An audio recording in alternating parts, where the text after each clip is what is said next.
Salut à tous! Alors on se retrouve aujourd'hui dans cette vidéo pour corriger une partie de cet exercice-là. Donc ça s'insère, comme tu le vois, sur la fonction exponentielle, plus particulièrement dans la résolution d'équations, a priori en première spécialité maths. Donc ici on va corriger les équations 2 et 3 de cet exercice-là complet issu de nos ressources qui se retrouvent sur notre site internet. Alors ici, qu'est-ce qu'on doit faire ? Dans un premier temps, on va regarder les domaines d'études et ensuite on va appliquer la résolution en faisant bien attention, en étant rigoureux. Alors voilà les deux équations extraites.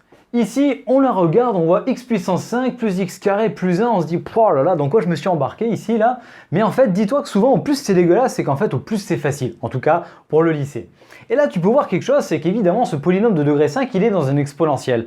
Et l'exponentiel, on t'a dit quoi? On t'a dit c'est strictement positif sur R. Bon, bah, tu dois résoudre une équation avec un exponentiel égal à moins 1. Bah, c'est pas possible en fait. Donc, il suffit juste de le rédiger un petit peu. Donc, on marque ce que me dit le cours, exponentiel de u de x, en considérant que u de x est défini sur R, est strictement positif sur R. Donc, maintenant, on sort la droite, on dit 2 plus, moins 1, c'est strictement négatif. Donc, l'équation est impossible. S, l'ensemble des solutions, c'est l'ensemble vide. Maintenant, on peut passer à la deuxième. Allez, celle-ci, j'espère que ça va. Regarde ici, tu as un exponentiel des deux côtés.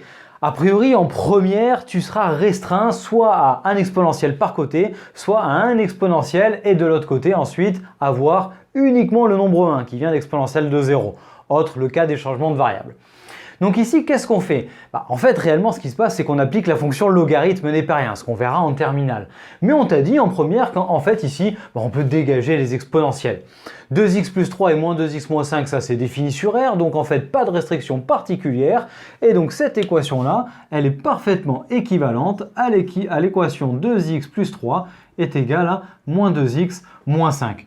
Et au final, cette équation, elle est quand même assez facile. 2x, ici je fais passer le 2x aussi, ça fait 4x. J'amène le 3 de l'autre côté et ça me fait moins 8. Donc maintenant, je divise par 4 des deux côtés. Moins 8 divisé par 4, ça fait moins 2. Moins 2, évidemment, c'est dans le domaine puisque c'est R. Donc, on a l'ensemble des solutions, c'est moins 2. Donc voilà pour la deuxième équation. J'espère que ça n'a pas été trop vite et que tu es arrivé à faire ça tout seul et que si tu t'es mis dans ton coin à le faire, celle-ci, hyper rapide si on pense bien avoir le moins 1. Là, pareil, pas hyper compliqué. 6 à 8 minutes, grand maximum pour faire ça, je dirais même un petit peu moins.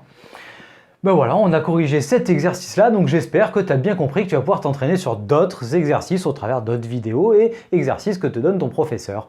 Donc merci de l'avoir suivi jusqu'au bout. Pense à me lâcher le petit pouce bleu et à venir t'abonner à la chaîne pour nous aider à nous développer.